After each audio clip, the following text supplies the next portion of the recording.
Leave me alone! Ah! Akira!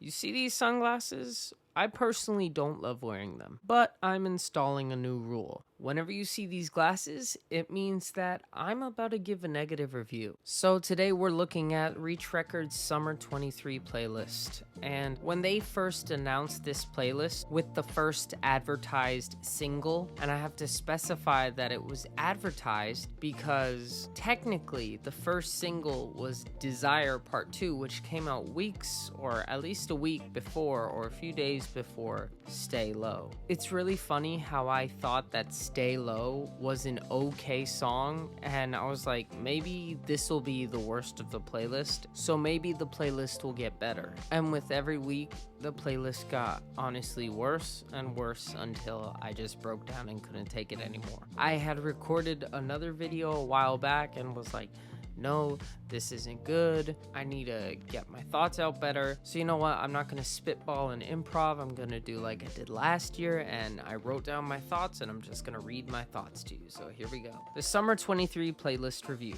Track 1, Stay Low. 6 out of 10. Even though it's not a bad song, it misses a certain pizzazz that elevates its memorability. It might be a hard song, but it lacks true personality. Track 2, Texas Pete. I gave that one a 4 out of 10. For a song that features Lecrae, Tripoli, and Tadashi, this is majorly disappointing. It's easily the worst song from all three of the rappers' catalogs. It's bland and forgettable. The beat is mid, the lyrics are mid, the hook is mid, the verses are mid. Trip has the best verse, but unfortunately the bar set by the other two rappers isn't very high. Track 3, Flip That. I gave that one a 6.5 out of 10. Out of all the songs on the playlist, this one upsets me the most. Its instrumental is too beautiful. Mike Teasy's hook is good, and compared to 678 Nas offering from last year, this one is certainly an improvement. There are two problems with this song. One is its own fault, and the other is not. The first issue is that Mike Teasy's flow and bars by extension on his hook and verse are too monotone, aka it's not very memorable.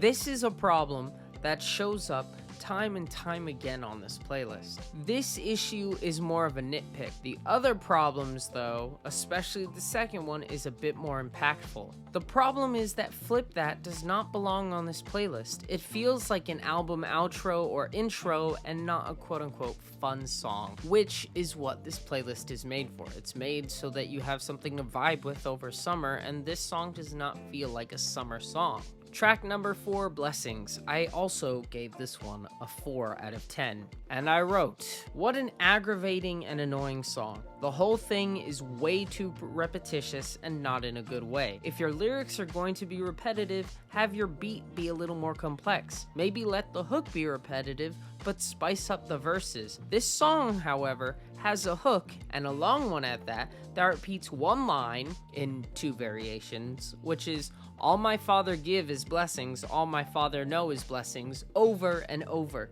The song also has an annoying outro verse that literally repeats 3 lines 3 times. The lyrics are great because they're Christ-centered, but that does not excuse poor structure and lazy production.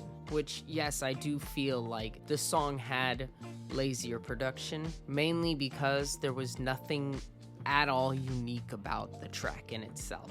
Track number 5, Extra. I gave this one a 6, though I do sometimes consider giving it a 5.5, but at the end of the day, I'll let it slide with a 6. I wrote, Lecrae, I don't think this is your sound. He sounds out of his comfort zone, and you can really tell. It's got a nice beat, and it's not bad, but the song itself is just forgettable. Track 6, Desire Part 2. I gave this song a 7 out of 10. The reason it loses some points, however, is because it doesn't belong on this playlist. This is a previously released song with new vocals. It feels like a cheap add-on to the playlist. Most of the time, Reach will add a remix on the list, but they will redo the instrumental, except for La Fiesta, but that's honestly an exception because they included people that normally aren't on remixes, mainly the Latino community. Other than that, the song has a nice hook, and Caleb's feature wasn't bad either. I also think it's weird how the song itself didn't feel like it was meant for the playlist. I'm pretty sure they released it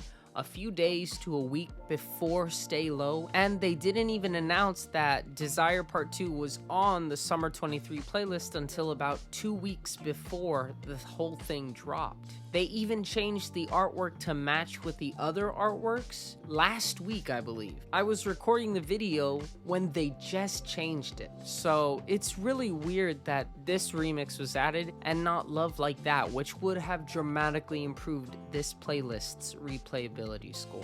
Track 7, De Camino. I gave this one a 6.5 out of 10. This track I have hope for. I think it's a grower and will age nicely, especially the hook of it. But I expected better. I hold Latino music to higher standards, and right now this song is not meeting those standards. Sam Ash is a killer producer, Alexander is a fire vocalist, and Tommy is a great rapper.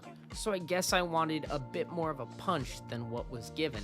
I also feel like this song lacked when comparing it to other Latino songs, because one thing I think that Latino music, especially Christian Latino music, is known for is building up properly. Just look at one of the latest Christian Latino song releases from Indiomar and Kim Richards, and you'll see the song builds up. It starts with guitar, then it starts with some, not hi-hats, snares, I believe.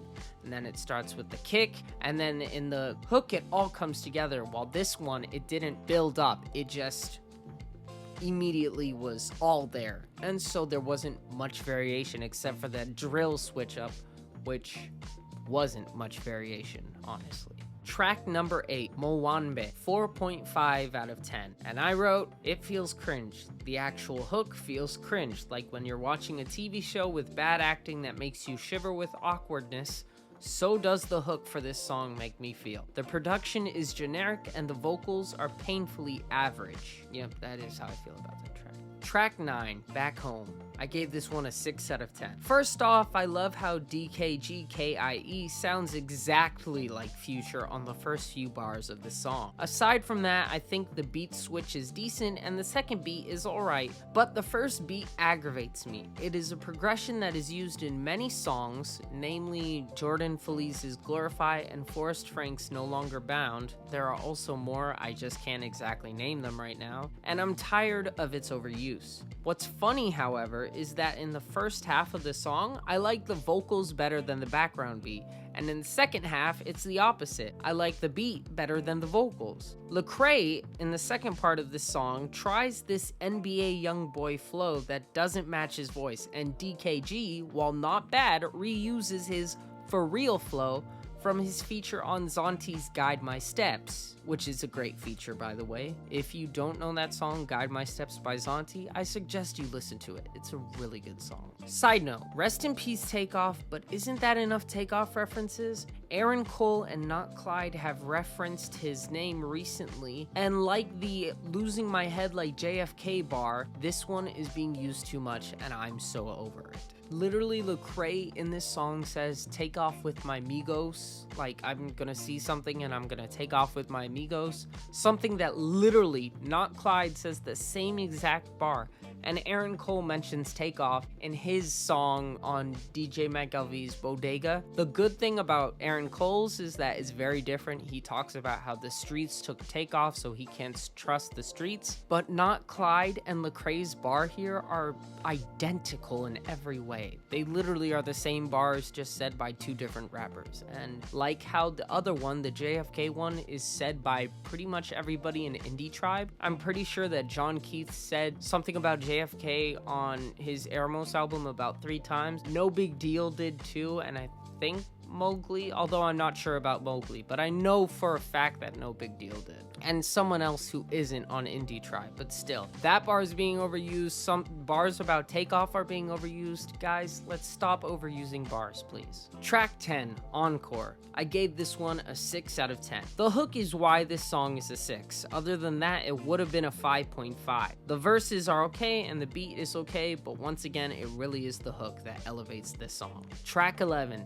Add It Up. I gave this one a 6 also. I wrote in capital letters, trauma on trauma on trauma, and then I wrote, the bottles on bottles, flow and bar was fire on Get Back Right, not here. I don't know why, but I get confused. Is it Scooty or Scotty? I heard someone say Scotty, but that doesn't really make sense because you spell Scooty's name with 2 O's. So I'm just gonna say Scooty. Scooty's hook was okay, but nothing special, and Lecrae has been exhausted on this playlist. He's literally appeared 4